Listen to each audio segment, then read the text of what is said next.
বিএনপিতে চাপাকান্না চলছে এবং বিএনপির যারা ত্যাগী নেতাকর্মী রয়েছেন তাদের সবার মধ্যে প্রচণ্ড হতাশা। কারো মুখে হাসি নেই, কণ্ঠে শব্দ নেই। তারা ফিসফিস করে একে অপরের সঙ্গে আলাপ আলোচনা করছে। আর আপনজনদেরকে ডেকে ডেকে বলাবলি করার চেষ্টা করছে, কি হলো? ১৭ বছর এত পরিশ্রম করলাম, ৩০ বছর, ৪০ বছর, ৫০ বছর রাজনীতি করলাম। বিনিময়ে কি পেলাম? এ কি নিয়তি? এটা কি হওয়া উচিত? এরকম অহরহ বিএনপির মধ্যে হচ্ছে। আমি যেহেতু এই দলটিতে একেবারে নতুন, তারপরেও দলের যারা টপ লেভেলে, যারা বিশেষ করে টক শোতে আসেন, সামাজিক যোগাযোগ মাধ্যমে খুবই অ্যাক্টিভ, তারপরে মানে যেটাকে বলা হয় ওই দুধের স্বর শ্রেণী যারা আছে, এবং এরাই সবাই মন্ত্রী এমপি হয়েছেন। এমপিদের কথা বলতে পারবো না, বাট যারা মন্ত্রী হয়েছেন মোরলেস বা টপ যারা সিনিয়র মোস্ট সংসদ সদস্যরা আছেন, তাদের সঙ্গে আমার যে সম্পর্কটি ২০০৯ সন থেকে সামাজিক একটা সম্পর্ক গড়ে উঠেছে। আর বিশ্ববিদ্যালয়ে ছাত্র রাজনীতির কারণে বিএনপির যে সকল রাজনীতি, যারা মূলত ৮০-র দশকে বিএনপির যে নিউক্লিয়াসটি তৈরি হয়েছে ছাত্র রাজনীতির, সেটা সেই ৮০-র দশকে। এখন এখানে নিরু বলেন, মানে আমি নিরু ভাই বলি সবাইকে, যেহেতু এখানে কন্টেন্ট তৈরি করছে, এজন্য সব ভাইয়ের নামে না বলে জাস্ট, যেমন নিরু, অভি, নিরু, বাবলু, আমান, খোকন, ফজলুল হক, মিলন, নাজিমুদ্দিন আলম, মানে যাদেরকেই বলেন না কেন, তাদের সবার সঙ্গেই ওই আমলে যে সম্পর্কটা হয়েছে ছাত্র জীবনে, ওটা এখনো পর্যন্ত অব্যাহত আছে। তারপর বিএনপির যে ব্যবসায়িক গ্রুপ যারা আছেন, টপ ব্যবসায়িক গ্রুপ, বিভিন্ন সময়টাতে যারা ক্ষমতায় থাকাকালীন সময়েও তারা লাভবান হয়েছেন বা ক্ষতিগ্রস্ত হয়েছেন, ক্ষমতার আগেও ক্ষতিগ্রস্ত হয়েছেন। বিএনপি পন্থী যারা সাংবাদিক আছেন, কবি আছেন, সাহিত্যিক আছেন, মোটামুটি সেই ৮০-র দশক থেকে আজ অবধি যে বিভিন্ন স্তরে বিএনপি সবার সঙ্গে সম্পর্ক ছিল এবং এখনো আছে। আর বিশেষ করে যারা টকশোতে আসেন, যারা মন্ত্রী এমপি হয়েছেন, যাদেরকে আমি বলি লেয়ার, মানে দুধের স্বর, যারা এদের সঙ্গে সম্পর্কটা মানে বেশি। এর কারণ হলো অলমোস্ট এভরি নাইটই এদের সঙ্গে সেই ২০০৯ সন থেকে বেশি বেশি দেখা হয়ে আসছে। এবং যেহেতু আমি এমপি ছিলাম, এমপি পদমর্যাদার যারা লোকজন আছেন, অর্থাৎ বিএনপি যারা এমপি ছিলেন বা যারা এমপি হতে পারে, তাদের সঙ্গে যোগাযোগটা বেশি হয়। এই যে একটা পরিবর্তিত পরিস্থিতি, সেই পরিবর্তিত পরিস্থিতিতে আমি প্রতি মুহূর্তে যে কথাগুলো শুনতে পাচ্ছি, যেটি হয়তো অনেকের কানে আসছে। ২ নম্বরে, যেহেতু আমার একটা প্ল্যাটফর্ম আছে, আমি এই যে আপনাদের সঙ্গে সামাজিক মাধ্যমে কথা বলি, তারপরে ধরুন ফেসবুকে একটা স্ট্যাটাস দিচ্ছি, ১ লাখ, ২ লাখ, ৩ লাখ শেয়ার হয়ে যাচ্ছে, লাইক কমেন্ট হয়ে যাচ্ছে।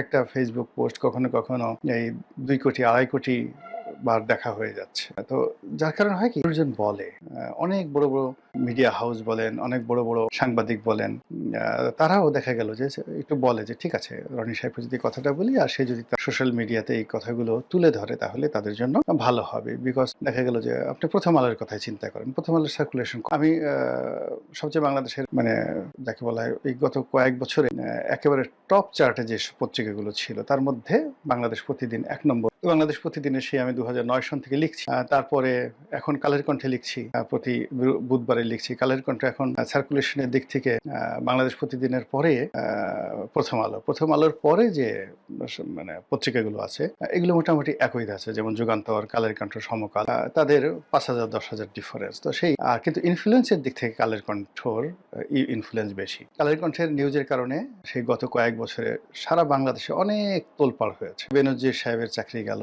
তারপর শেষে এই যে রাষ্ট্রপতিকে নিয়ে যে সাক্ষাৎকার দেওয়া হলো, মানে বাংলাদেশের গত ১০ বছরে কালের কণ্ঠের রিপোর্টের কারণে যত তোলপাড় হয়েছে, এত তোলপাড় প্রথম আলোর রিপোর্টও হয়।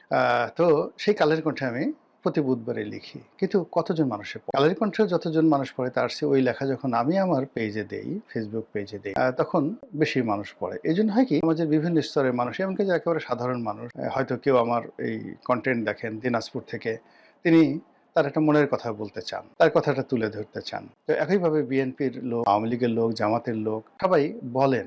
বলার ফলে কি হয়, আমার মধ্যে একটা প্রতিক্রিয়া তৈরি হয়। বিভিন্ন অ্যাঙ্গেল থেকে যখন মানুষের দুঃখের কথাগুলো মানে শুনি, এখানে আরেকটা ব্যাপার উল্লেখযোগ্য হলো, মানুষ কিন্তু আপনার সুখের কথা বলবে না। যারা মন্ত্রী হয়েছেন, যারা খুব আনন্দ পাচ্ছেন, মন্ত্রী হওয়ার পর ভালো বাড়িটা পেয়েছেন, আজকে যেমন আমি আসছিলাম, আমার পিছনে বা পাশ দিয়ে আরেকজন মন্ত্রী আসছিলেন। তো আমি দেখলাম যে মন্ত্রীর গাড়িটা একেবারে নতুন চকচকে গাড়ি, অর্থাৎ সম্ভবত মানে ২০২৪ সনে ওই যে এমপিরা অনেকগুলো গাড়ি এনেছিল, লেটেস্ট মডেলের ল্যান্ড ক্রুজার যে গাড়িগুলো এনেছিল সেগুলো তো সরকার সেগুলো সিজ করেছে খুবই ঝকঝকে, মানে গাড়ি এর এক একটা গাড়ি 8 কোটি 9 কোটি টাকা, 4500 সিসির ল্যান্ড ক্রুজার মডেলের একেবারে LC 300 সবচেয়ে দামি। তো তারেক রহমান সাহেব যেটাতে চলছেন ওটা হলো প্রাডোর, কিন্তু প্রাডোর যে আপগ্রেডের যে গাড়ি এমপি এনেছিলেন মানে কোথায়, কিন্তু এগুলো তারা ছাড়াতে পারে। ওইরকম একটা গাড়িতে চড়ে এক মন্ত্রী মহোদয় যাচ্ছিল পাশ দিয়ে। এখন নিঃসন্দেহে ভিতরে যিনি বসা ছিলেন তিনি তো আমাকে চেনেন, আমার গাড়ির তো গ্লাস মানে যাকে বলা হয় একেবারে আমাকে দেখা যায়, মানে আমি কখনো রঙিন গ্লাস নিয়ে বা কোনো টিন্টেড গ্লাসের গাড়িতে চড়ি না, আমার গাড়িতে সবসময় স্বচ্ছ গ্লাস থাকে, সাদা গ্লাস।